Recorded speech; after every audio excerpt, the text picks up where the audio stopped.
الصلاة والسلام عليك سيدي يا رسول الله. الصلاة والسلام عليك يا حبيب الله. الصلاة والسلام عليك يا شافع المذنبين.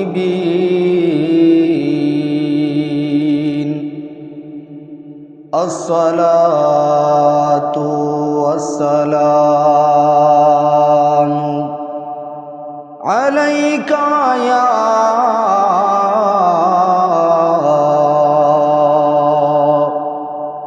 رحمة للعالمين.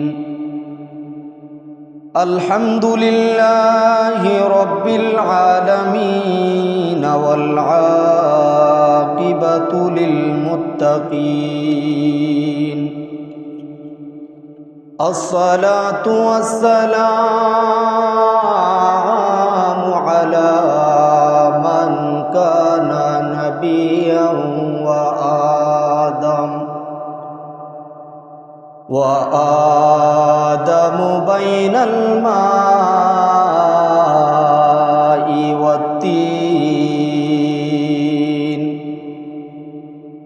والصلاة والسلام على سيد الأنبياء والمرسلين وعلى آله وأصحابه أجمعين.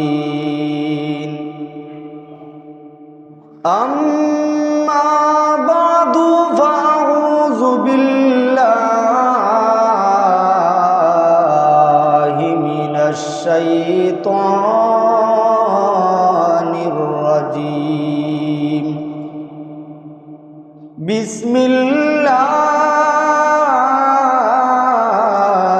الرحمن الرحيم. وقضى ربك ألا تعبدوا إلا إياه وبالوالدين إحسانا. إما يبلغن عندك الكبر أحدهما أو كلاهما فلا تقل لهما أف ولا تنهرهما وقل لهما قولا كريما. صدق الله مولانا العظيم وصدق رسوله النبي الحبيب الكريم.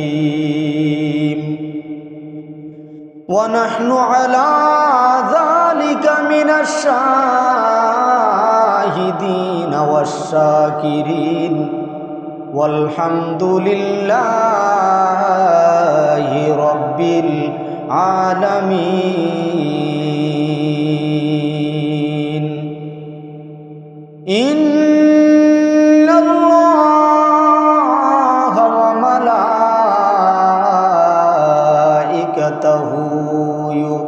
يصلون على النبي يا أيها الذين آمنوا صلوا عليه وسلموا تسليما. اللهم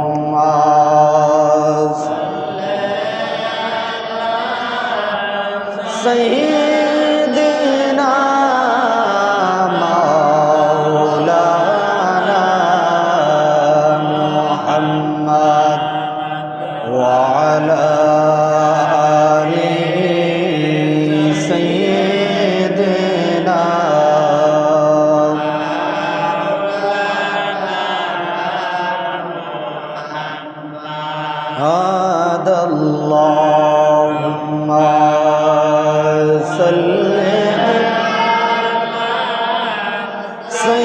سيدنا مولانا محمد وعلى آل سيدنا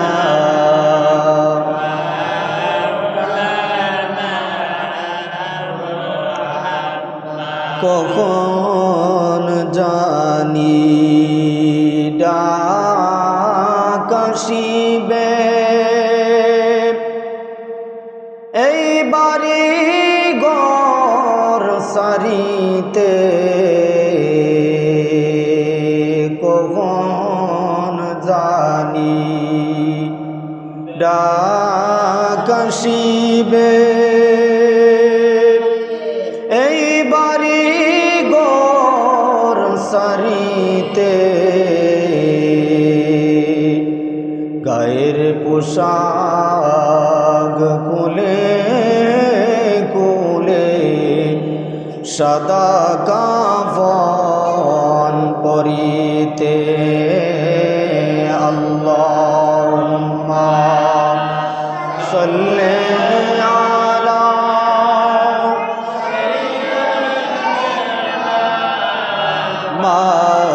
মাওলানা মুহাম্মদ ওয়া আলা আলি সাইয়্যিদিনা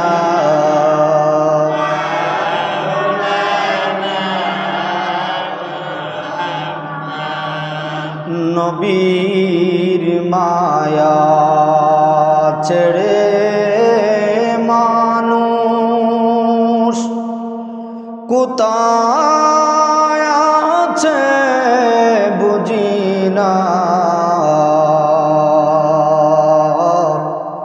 উম্মতের মায়ায় কাঁদে নবী শুয়ে সোনার মদিনায় আল্লাহুম্মা সাল্লি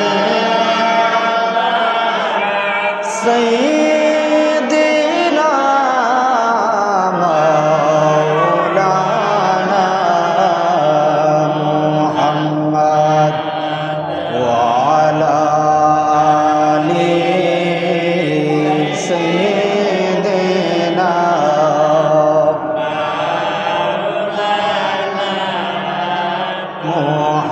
মুহাম্মদ লা ইলাহা ইল্লাল্লাহ লা ইলাহা ও লা ইলাহা ইল্লাল্লাহ পড়িয়ে লা ইলাহা ইল্লাল্লাহ লা ইলাহা ও লা আল্লাহ সারা মাবুদ নাই নবীজি সারা উপায় নাই আমার আল্লাহ সারা মাবুদ নাই নবীজি সারা উপায় নাই সেই নবীকে পাইতে হইলে সেই নবীকে পাইতে হইলে ওলি আল্লাহর দোয়া চাইলা ইলাহা ইল্লাল্লাহ লা ইলাহা ইল্লাল্লাহ লা ইলাহা ইল্লাল্লাহ লা ইলাহা ইল্লাল্লাহ লা ইলাহা লা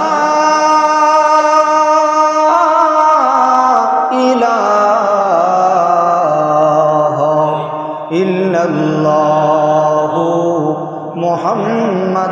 রাসূলুল্লাহি সাল্লাল্লাহু আলাইহি ওয়াসাল্লাম, সাল্লাল্লাহু আলাইহি ওয়াসাল্লাম এই বলিয়া দুইটা নুকের মধ্যে চুম্বন করে সালাম করা হযরত আবু বকর সিদ্দিক রাদিয়াল্লাহু তাআলা আনহুর সুন্নত। সুবহানাল্লাহ। এবং আপনাদেরকে খালিস নিয়তে, আমলের নিয়তে শোনার আল্লাহ তৌফিক দান করুন, পড়ি আমিন।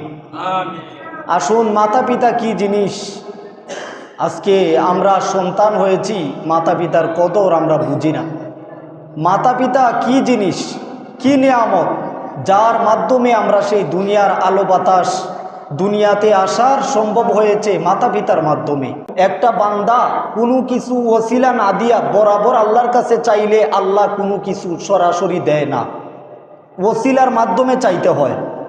একটা মন্ত্রীর কাছে যাইতে হলে আগে ধরতে হবে মেম্বার, তারপরে চেয়ারম্যান, তারপরে যদি চেয়ারম্যান বলে যে এমপি সাহেবের কাছে যাইতে হবে, এমপির যদি অনুমতি পায় তাহলে মন্ত্রীর কাছে দেখা করা যায়। এই যদি হয় দুনিয়ার সিরিয়াল, তাহলে সরাসরি আল্লাহকে পাওয়া কোনোদিন সম্ভব না ওসিলা ছাড়া। আদম আলাইহিস সালাতু ওয়াস সালামকে আল্লাহ পাক যখন দুনিয়াতে পাঠান, হঠাৎ করে মনে পড়লো যখন আমি বেহেশত থেকে চলে আসি, বেহেশতের জান্নাতের চৌকাটের মধ্যে একটা নাম লেখা আছে, লা ইলাহা ইল্লাল্লাহু মুহাম্মাদুর রাসূলুল্লাহ। জানি না এই আল্লাহর সাথে কার নামটা আছে, উনি কে, কেউ আসে নাই। তাহলে এখন আল্লাহ এই নামের সাথে, আপনার নামের সাথে কার নাম যেন দেখিলাম, আল্লাহ ওই যে মুহাম্মাদুর রাসূলুল্লাহ নামটা দেখলাম, সেই নামকে ওসিলা নিলাম। রব্বুল আলামিন এই আদম নবীর মুনাজাত কবুল করলেন এবং 350 বছরের গুনাহ আল্লাহ এই নবীর নামের উসিলায় মাফ করে দিলেন। সুবহানাল্লাহ। 350 বছরের কান্না। তবে আল্লাহ পাক সেটা পরীক্ষা করার জন্য আদম নবীকে এই গন্ধমের কাছে যাওয়ার কথা, গন্ধমকেও বলেছেন আদমের পিছু নিয়ে সারিস না, আবার এই আদমকে বলেছেন গন্ধমের দ্বারে কাছে যাইও না। কিন্তু সেই পরীক্ষাটার মাওলাই কারিমের পরীক্ষায় আদম নবী পাস করলেন, নবীর ওসিলা নিলেন, আল্লাহ গুনাহ মাফ করে দিলেন। আল্লাহ পাক শেষ পর্যায়ে এই দুনিয়ার জমিনে আদম নবীকে আল্লাহ নবী রাসূল হিসাবে সর্বপ্রথম নবী বানাইছে। তাহলে আমরা উম্মতে মুহাম্মদী কেন দয়ার নবীর ওসিলা দিয়ে দোয়া করি না? কোনো না কোনো ওসিলার মাধ্যমে কোনো মানুষের রিজিকের ফায়সালা হয়, কোনো না কোনো ওসিলার মাধ্যমে সব কিছুর ফায়সালা হয়। তাহলে আল্লাহ পাক বলেছেন মাতা পিতার মাধ্যমে তোমাদেরকে পাঠাইলাম, এটাও একটা ওসিলা। আমি আল্লাহ চাইলে সরাসরি বান্দাকে দুনিয়ায় পাঠাইতে পারতাম, কিন্তু মাতা পিতার মাধ্যমে পাঠানোর মানে হইল আমি আল্লাহ ওসিলা ছাড়া কোনো কিছু করি না। আল্লাহ পাক ওসিলা ছাড়া কোনো কিছু করেন না। ডাইরেক্ট আল্লাহ পাক চাইলে বান্দাকে দুনিয়ায় প্রেরণ করতে পারেন, কিন্তু রব্বুল আলামিন মাতা পিতার মাধ্যমে পাঠাইয়া অনুরূপ বুঝাইলেন যে বান্দা আমি ওসিলা ছাড়া কোনো কিছু করি না, আমার কাছে চাইতে হলেও ওসিলার মাধ্যমে চাইতে হবে। তো এখন মাতা পিতা কি জিনিস, কি একটা মধুর ডাক, মা এবং বাবা।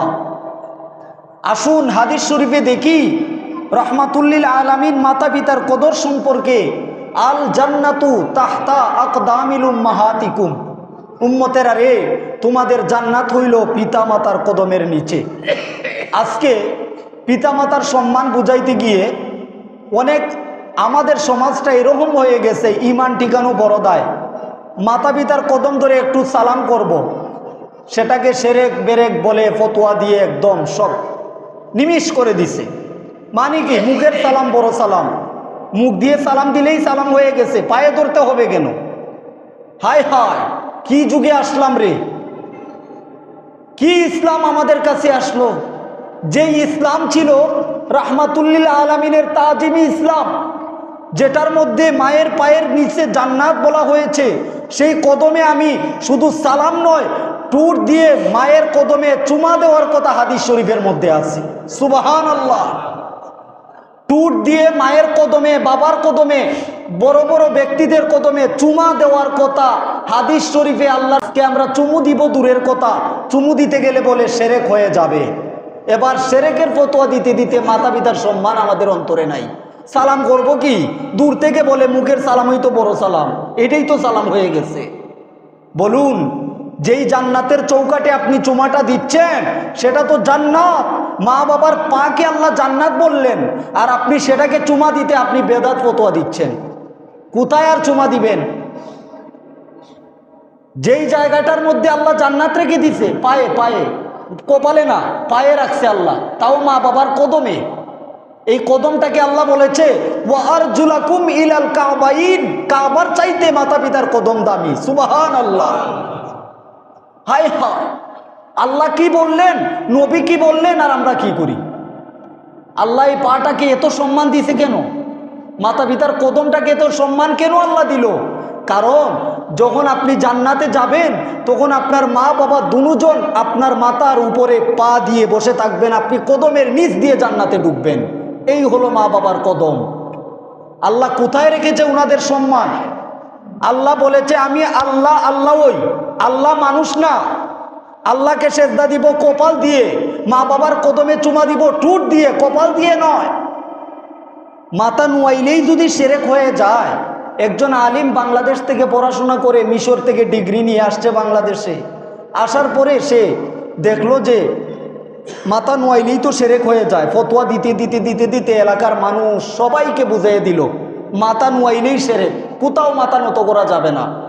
এবার এরই ক্ষেতের লাইল আছে না, ওই দিকে যাইতেছে যাইতেছে, দেখে যে কিছু কৃষক এরা ধান লাগাইতেছে মাথা নিচ দিকে দিয়া। এবার আইসে তো ফতোয়া শিরক। হ্যাঁ, আল্লাহ ছাড়া কারো কাছে মাথা নত করা যায় না, তোমরা এখানে মাথা নুয়ে কি করো? কয় ক্ষেত লাগাই, কয় এটাই তো শিরক। ফতোয়া দিছে কোন জায়গায়? এরই ক্ষেতের লাইলে যাইয়া। এবার এরই ক্ষেতের ওই কামলা একটা আসিল বড় চালাক, সে বলে হুজুর সারাটা জীবন এরই ক্ষেত লাগাই আর ওই ধান লাগাই আর আমরা চলি, তো আমরা তো কৃষক মানুষ, এত কিছু বুঝি না, তবে একটা কাজ করেন, এই ফতোয়াটা একটু লিখে দেন, লিখে দিলে এলাকায় ছাপাইয়া দিব, আর কেউ ধান লাগাইতে হবে না। এবার ওই বড় আলেম তিনার পকেটে ছিল একটা কলম, কলম টান দিছে, ও হ্যাঁ, উনি খুব রাগান্বিত হয়ে গেছে। বাংলাদেশ পড়াশোনা শেষ করে মিশর থেকে এত বড় ডিগ্রি নিয়ে আসলাম, আর কৃষক আমার ফতোয়া মানে না, আমি এত বড় আলিম। উনি রাগান্বিত হইয়া কলমটা টান দিছে, টান দিয়া কলমটা মাটিতে পড়ছে। এবার উনি কলম লইতে গেছে তো মাথা নিচ দিকে গেছে। এবার ওই কৃষক ডাক দিছে হুজুর থামেন। বলে হইছে কি? বলে কলম লইতে গেছেন, এই তো মাথা নত হয়ে গেছে। পড়াশোনা করছে কোথায়? মিশর থেকে বাংলাদেশের পড়াশোনা সব শেষ, মনে হয় 500 ডিগ্রি হবে। ধরা গাইছে কই? এরিকে তার কামলার কাছে। ফতোয়া দিত কোন জায়গায় আর দিচ্ছে কোন জায়গায়? ধরা গাইছে তাইয়া কৃষকের কাছে। এত পড়াশোনার কি দাম হইল যদি এই কৃষকটা আমার ফতোয়া না মানে? উনি তো কলম লইতে গেছে, কলম লইতে গেলেই তো মাথাটা একটু নিচ দিকে ঝুঁকায়। মাথার যদি নিচ দিকে ঝুঁকাইলেই শিরক হয়, তাহলে আপনি কাজ করবেন কিভাবে? এই হলো আমাদের বর্তমান যুগের ডিজিটাল ফতোয়া। আল্লাহ এত ফিতনা থেকে আমাদেরকে হিফাজত করেন মালিক। আমার কপাল, সম্মানিত কপাল, কদমে ঝুঁকাই, যেই কপালটার সমান আর কেউ না। এই কপালটা কোথাও আর ঝুঁকবে না মালিকের কদম ছাড়া। নিয়ত থাকতে হবে আমি সেজদা করিতেছি মালিকের কদমে। তাহলে মাতা পিতার সম্মানটা কোথায়? আমরা ঘুরে আসি, দেখি পিতামাতা কতটুকু সম্মানী। রব্বুল আলামিন বলেছেন ওয়াকাদা রাব্বুকা আল্লা তা'বুদু ইল্লা ইয়াহু ওয়া বিল ওয়ালিদাইনি ইহসানা। হে আমার বান্দা, আমি আল্লাহর পরে যার স্থান রয়েছে ওই স্থান হইল তোমার মাতা পিতার স্থান। এমন সম্মানে রাখো আমি আল্লাহর সমান নই, আমি আল্লাহর পরেই তোমার মা বাবা রয়েছে। দুনিয়ার জমিনের মধ্যে যদি সম্মান পাইতে হয় তাহলে তোমার মাতা পিতাই সম্মান পাবে। যেই সম্মানে রাখবে রে, কোনোদিন যেন উফ শব্দটা না বলে। যদি কোনোদিন তুমি সন্তানের আচরণের কারণে তোমার মা বাবা যদি উফ শব্দটা উচ্চারণ করে রে, তোমার জীবনের সমস্ত নেক আমলগুলি বরবাদ হয়ে যাবে। নাউজুবিল্লাহ। যদি কোনোদিন মাতা পিতা উফ শব্দটা উচ্চারণ করে, কি সন্তান জন্ম দিলাম। বর্তমান সন্তান তো এরকমই, বাবার কাছে যাইয়া চাইছে একটা দিয়ে দিতই বনাইলে অবস্থা খারাপ। যদি কোনোদিন এই আচরণের কারণে কি সন্তান জন্ম দিলাম রে, আমার কলিজাটা শেষ করে দিচ্ছে, একটা বার পিতা মাতা উচ্চারণ করে নিল, সন্তান তোমার ভবিষ্যৎ জিন্দেগি অন্ধকার হয়ে গেছে। সন্তানেরা মা বাবা হোক, বাবা যদি কাফেরও হয় তাও বাবা, যদি মুনাফিক না হয়। মুনাফিক কাদেরকে বলে জানেন? দুশ্মনের রাসূল, এসেছি ঠিক, তবে পিতা মানি না যদি আমার নবীর বিরুদ্ধে যায়। আর বাকিরা যদি কাফেরও হয়ে যায় তাও আপনার বাবা, সম্মান করেন। যদি সন্তান কোনো কিছু করতে চাও, দুনিয়ার মধ্যে পিতা মাতাকে সম্মান করো, তাহলে দুনিয়াতে ভালো কিছু করতে পারবে। হুজুর জীবনে অভাব ছাড়ে না, হুজুর জীবনে বালা মুসিবত ছাড়ে না, হুজুর জীবনে সম্পদশালী হইতে পারলাম না, সব মূল গুড়া হইল পিতা মাতার সাথে বেয়াদবি করা। যেই সন্তানটা এখনো গরিব, মনে রাখবেন ছোটবেলায় তার মা বাবার কথা শুনে নাই, তার কর্মের কারণে। কারণ পিতা মাতার দোয়ায় একজন সাধারণ ব্যক্তি থেকে বিশাল বড় ধনাঢ্য ব্যক্তি হয়ে গেছে। হ্যাঁ, ইতিহাস আমরা পড়ি, আমরা জানি বায়েজিদ বুস্তামি এরা সব মায়ের দোয়ায় আল্লাহর ওলি, তাও সুলতানুল হিন্দ হয়ে গেছে। এত বড় বড় পর্যায়ের হয়েছে সাধারণ মার দোয়া থেকে। এক গ্লাস পানি নিয়ে দাঁড়িয়েছিল মায়ের শিয়রে, গভীর রজনীতে, মা অসুস্থ। বাবা বায়েজিদ, পড়াশোনা একটু বন্ধ করো না, আমি অসুস্থ বাবা, আমাকে এক গ্লাস পানি এনে দে। ঘরের ভিতরে যাইয়া দেখে পানি কোথাও নাই। এখন পানি পায় কই? কারণ তখনকার পানির অভাব, অনেক দূরে গেছে পানির জন্য। পাহাড়ের টিলা বাইতে বাইতে বায়েজিদ অনেক দূরে চলে গেল। 3টা পাহাড় অতিক্রম করে দেখে একটা কূপ, এই কূপের মধ্যে অনেক গভীরে পানি। এখন পানি উঠায় কিভাবে? গভীর রজনীতে একটা কাঠুরিয়ার বাড়িতে গেল, গিয়ে ওখান থেকে রশি সংগ্রহ এবং বালতি সংগ্রহ করে নিল। সংগ্রহ করার পরে এই বায়েজিদ ওই কূপ থেকে পানি সংগ্রহ করে বাড়িতে আসতে আসতে আইসা দেখে মা আবার ঘুমিয়ে গেছে। রাত্র বাজে 12টা। এবার বায়েজিদ করবে কি? গভীর রজনী তো, মাকে ডাক দিলে মায়ের কষ্ট হবে, মা রোগী মানুষ, যদি ডাক দিই মা যদি কষ্ট পায়। বায়েজিদ করলো কি? পড়াশোনা বন্ধ করে পানির গ্লাসটা হাতে নিয়ে দাঁড়িয়ে থাকলো মায়ের শিয়রের পাশে দাঁড়িয়ে। ফজরের আজানের সময় হচ্ছে আজান শুরু হয়েছে, এর মধ্যে মায়ের চোখটা খুলছে। খোলার পরে তাকাইয়া দেখে বায়েজিদ পানির গ্লাসটা হাতে নিয়ে দাঁড়িয়ে আছে। এবার মার চোখের দিকে 2 ফোঁটা পানি ধরল। রব্বুল আলামিন আল্লাহ, ইয়া আকরামাল আকরামিন, আল্লাহ তোমার রহমানুর রহিম আল্লাহ, আমার সন্তান সাধারণ একটা সন্তান, আল্লাহ গো আমার শিয়রের পাশে দাঁড়িয়ে সারাটা রাত্র পানির গ্লাস নিয়ে দাঁড়িয়েছিল। আল্লাহ গো ইয়া রব্বাল আলামিন, আমার সন্তান পড়ালেখায় মগ্ন ছিল। আল্লাহ এখন আমার সাধারণ সন্তান সাধারণ রয়েছে, তুমি আল্লাহ চাইলে তাকে পরিবর্তন করতে পারো। রব্বুল আলামিন আল্লাহ বলেন, হে বায়েজিদের মা রে, তুমি কি চাও আমার কাছে বলো। আল্লাহ রব্বুল আলামিনের কথায় বায়েজিদের মা বলে, আল্লাহ বেশ কিছু চাই না রব্বুল আলামিন, আল্লাহ গো আমার সাধারণ সন্তান থেকে তুমি বায়েজিদকে আল্লাহর ওলি বানাইয়া দিও।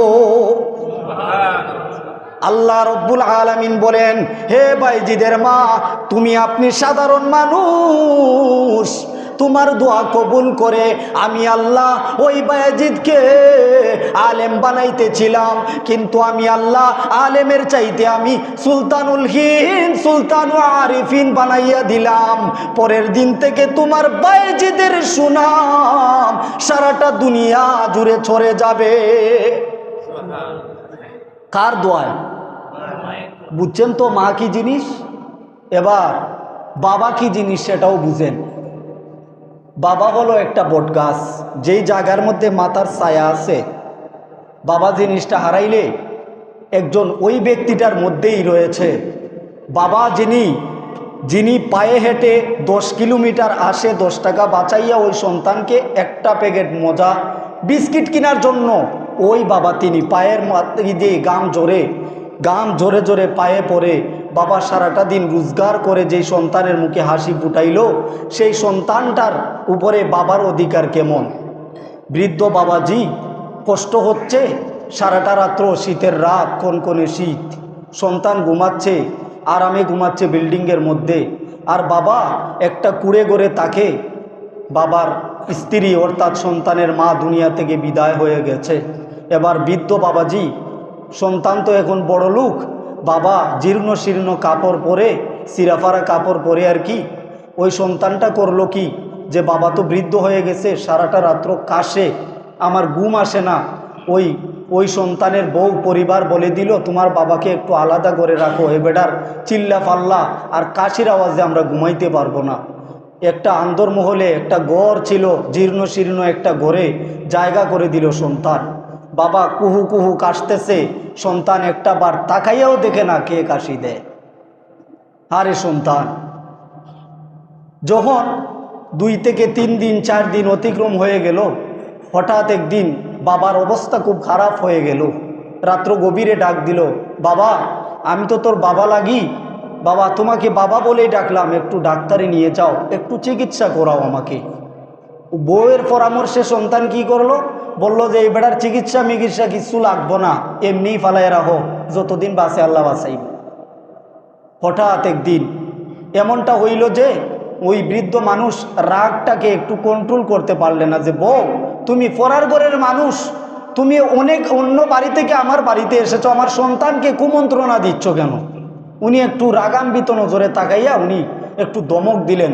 দমক দেওয়ার কারণে হয়ে গেল কি, সন্তানটা ওই বউয়ের কথায় বউ বলে দিল, হ্যাঁ দেখছো আজকে তোমার বাবা আমার দিকে একটু মানে গরম নজরে তাকাইছে, হয়তো আমাকে পিটাইবে মারবে। এমতো অবস্থায় সন্তান এই বউয়ের কথায় একটা বেত হাতে নিয়ে বা একটা লাঠি হাতে নিয়ে বাবার শরীরে আঘাত করলো। আল্লাহর দুনিয়া আর দুনিয়াটা রইছে না বাবা, দুনিয়া আর দুনিয়া রইছে না, এটা ফেরাউনের জায়গা হয়ে গেছে। আল্লাহর নবী বলেছেন, আমি বিদায় নেওয়ার 600 বছর পরে যে যুগটা আসবে খুব কঠিন যুগ, যেই যুগে সন্তান বাবারে চিনবে না, বাবা সন্তানরে চিনবে না, মা সন্তানরে চিনবে না, এই যুগে বসবাস করতেছি আমরা। হয়তো কিছু মানুষের কারণে আল্লাহর এই দুনিয়া টিকে আছে, না হয় আল্লাহর সাথে সাথে যেইভাবে লূত নবীর, হুদ আলাইহিস সালাতু ওয়াস সালামের বংশ বুনিয়াদ সব আল্লাহ ধ্বংস করে দিছে, আসমান থেকে পাথর নিক্ষেপ করে, এতদিনে আল্লাহর দুনিয়া আর টিকতো না, আল্লাহ দুনিয়া ধ্বংস করে দিত। বাবার শরীরে যখন আঘাত করলো, তখন বাবার 2 ফোঁটা চোখের পানি জোরে জোরে পড়ে। যখন বাবার চোখের পানি পড়লো, বাবা আল্লাহর কাছে বলল, আল্লাহ এ কি সন্তান, এত কষ্ট করে লালন পালন করলাম রে, মাথার গাম পায়ে জড়াইয়া লালন পালন করলাম, আর এখন সে গভীর রজনীতে তার বিবির কথায় আমার গায়ে এসে আঘাত করে। এই সন্তানটাকে তো আমিই তো পালছিলাম, কার হক গাইলো আর কার কি করলো, আল্লাহ তুমি দেখিও। এতটুকুই বলছে, আল্লাহ তুমি দেখিও, তবে তারে হেফাজতে রাখিও, যেন তার উপরে কোনো বিপদ না আসে। দেখিও যে বলছে কথাটা, এই কথাটাই আল্লাহ কবুল করে নিছে। আল্লাহ কই দেখবো, আমি দেখবো, তবে এমন দেখা না মালিকের ধরাটা বড় কঠিন ধরা। পাপ করেছি, আল্লাহ ধরতো না, তো সাথে সাথে ধরে না। আল্লাহ চুরি করছেন, আল্লাহ ধরতো না, হক মাইরা খাইছেন, আল্লাহ ধরতো না, এত সাথে সাথে না, তবে যখন ধরবো তোমার 14 গোষ্ঠী উদ্ধার করে নিবে।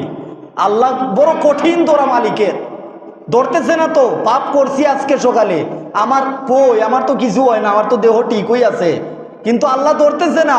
তবে বাবা অপেক্ষা কর, এমন সময় ধরবে, ধরার মতো ধরবে, তবে আর ধরলে আর ছাড়বে না। মালিক এত কঠিন মালিক, ওয়াহিদুল কাহার হয়ে যাবে, আপনার বিচার খুব কঠিন হবে।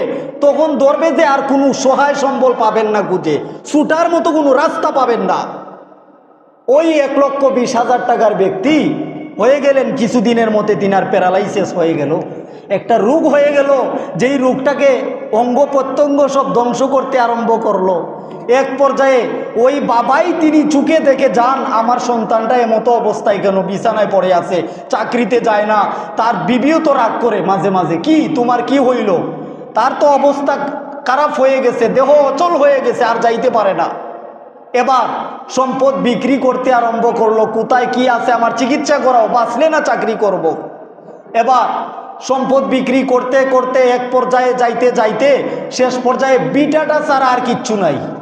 এই যে গড়টা আছে, এই গড়টা ছাড়া আর কিচ্ছু নাই। বড় লোকই আল্লাহ তাআলা আজকে বানাইছে বাদশাহ, আগামীকাল বিকাল আসতে আসতে ফকির বানাবে। এটাই মালিকের দয়া, মালিকের ধরাটা এটাই ধরা। এই যে সন্তানটাকে কোথায় থেকে কই নিছে আল্লাহ। বাবার যে 2 ফুটা চোখের পানি গভীর রজনীতে ঝরছে, 2 ফুটা চোখের পানি, এটা চোখের পানি নয়, এটা আমেরিকার বোমার চাইতেও আরো পাওয়ারফুল। এই ফুটা 2 ফুটা যে চোখের পানি, এইটা চোখের পানি ছিল না, সন্তানের জন্য ধ্বংসকারী 2 ফুটা চোখের পানি পড়ছে। মঙ্গল কামনা করছে, আল্লাহ আমার সন্তানের কোনো বিপদ আপদ দিও না, বাঁচিয়ে রাখো। তবে প্রথমে কথাটা কইছে আল্লাহ তুমি দেখিও। এই কথাটা যে বলছে এটাই মালিকের দরবারে কবুল। প্যারালাইসিস হয়ে দেহ অচল হয়ে শেষ পর্যায়ে বিবি বলে আমি আর তোমার সাথে থাকতে পারছি না, আমি তোমার খেদমত করতে করতে আমার দেহ অচল, আমি আর পারবো না। শেষ পর্যায়ে সন্তানটা অল্প কিছুদিনের ভিতরে মালাকুল মউত তার দরজায় হাজির হয় বাবার আগে টাগরা যুবকের দরজায় আজরাইল হাজির। তাও পিতা মাতা কি জিনিস বুঝে লও। বাবায় নামাজ পড়ে নেই এক ওয়াক্ত, বাবায় সারাদিন মিথ্যা কথা বলে, বাবায় সারাদিন হারাম খায়। সন্তান তোমাকে চুপ গরম করার কথা বলে নাই, তুমি বাবার কদমটা ধরে বলো বাবা এগুলো করা ভালো না, আপনি না আমার বাবা, ভবিষ্যৎ তো আমারও আছে। একটু বুঝিয়ে বলেন পিতার সাথে মাতার সাথে বেয়াদবি করা যাবে না। আদবের সাথে রব্বুল আলামিন আমাদের পিতামাতার সম্মান যেন রক্ষা করতে পারি। সন্তানদের হক সন্তানদেরকে আদায় করবেন, সন্তানদেরকে উপদেশ দিবেন, মানে না মানাইবেন কিভাবে? আপনি গার্জেন্ট হইছেন কেন? যে সন্তান জন্ম দিলেন তাকে যদি আদল না মানাইতে পারেন ছোটোবেলা থেকে, তাহলে তার আত্মাটা এমনভাবে পর্যায়ে যাবে সে ডাকাতি করবে, আপনাকে মানবে না। আপনার মুখটা রইল কোথায়? এই জন্য পিতা হিসাবে শ্রেষ্ঠ পিতা সে যে তার সন্তানটাকে আদল মানাইতে পারে, মানে এরিয়ার ভিতরে ঢুকাইতে পারে। যেই কথা বলবেন সেই কথা যেন সন্তান শুনতে বাধ্য হয়, তাহলেই আপনি হচ্ছেন একজন গার্জেন প্রাপ্ত পিতা। আপনাকে রব্বুল আলামিন সন্তান দিয়েছেন নিয়ামত, কিন্তু আপনি যে মরে যাবেন কবরে যাওয়ার পরে আপনার জবাবটা তো একজন দিবে না। আপনি যেই অবস্থায় রয়েছে, সন্তান জন্ম দিয়েছেন তো এখানে ধরা তো শেষ না। মরে গেলেন, মরলে আমি তো মরে গেলে গা শেষ, আমার আর কোনো জবাব দেওয়ান লাগবো না। কিন্তু সন্তান যদি দুনিয়ায় গুনাহ করে আপনার ধরাটা যে আরো কঠিন হবে। কি সন্তান রাইকে আইছো দুনিয়ায়, শুধু গুনাহ করতেছে, এই গুনার পাপ তুমি বহন করো, কেন এই সন্তান জন্ম দিলে? তখন আর কবরে গেলেও শান্তি নাই, দুনিয়ায়ও শান্তি নাই। এই জন্য সন্তানকে কন্ট্রোল করার চেষ্টা করেন যাহাতে পাপ কাজে না যাইতে পারে। রব্বুল আলামিন যেন আমাদেরকে আমাদের সন্তানগুলি, বাবা যারা যুবক আছো তোমাদেরকে বলতেছি, আল্লাহর দোহাই লাগে কদমে ধরে বলি, পিতামাতার সাথে বেয়াদবি করো না। যদি ভালো কিছু করতে চাও, যদি জীবনে ভালো কিছু করতে চাও, যদি কোনো স্বপ্ন থাকে যে আমি বড় হয়ে এমন আল্লাহ যদি আমারে তৌফিক দেয় কিছু করার, যদি ধন সম্পদ, এটা হলো আল্লাহর দেওয়া জিনিস, কিন্তু মাতা পিতার দোয়া ছাড়া একটা মানুষ ফকির হইতে সময় লাগে না। এই যে জুব্বা গায়ে দিছি, আপনাদের মতো 100 মানুষের সামনে কথা বলতেছি তা নয়। আল্লাহ তাআলা যে নিয়ামতটা দিছে ইলিম, এইটার সম্পদ, এইটার মূল্য কি কেউ দিতে পারবে? কোরআন হাদিস বিক্রি করলে কেউ মূল্য দিতে পারবে? আল্লাহর কোরআনের একটা অক্ষরের দাম কেউ দিতে পারবে? এই সব মাতা পিতার দোয়ার কারণে হয়েছে। যদি মাতা পিতার নেক নজর না থাকতো তাহলে আজকে আপনাদের সামনে বসে কথা বলার যোগ্যতা আমার হইতো না। মাতা পিতা কি জিনিস বুঝে নিও। কবরে চলে গেছে, সম্মান জানাইয়া জিয়ারত করবেন, আসসালামু আলাইকুম ইয়া আহলাল কুবুর। যারা মরে গেছে তাদের জন্য চোখের পানি ছেড়ে দোয়া করেন, রব্বির হামহুমা কামা রব্বা ইয়ানি সগীরা। পিতামাতার জন্য যে দোয়াটা হবে, রব্বির হামহুমা কামা রব্বা ইয়ানি সগীরা, এই দোয়াটা করবেন কবরের সামনে গিয়ে। এবং আপনার যা কিছু করে গেছে এগুলো মালিকের দরবারে বলবেন, আল্লাহ যেইভাবে আমাকে লালন পালন করেছেন রব্বুল আলামিন কবরে তাদেরকে শান্তি দান করেন। আল্লাহ তাআলা আমাদেরকে বুঝার তৌফিক দান করুন এবং দুনিয়ার জমিন চলাফেরার সহজ পথ যেন আল্লাহ আমাদেরকে দেখান। সকলে পড়ি আমিন।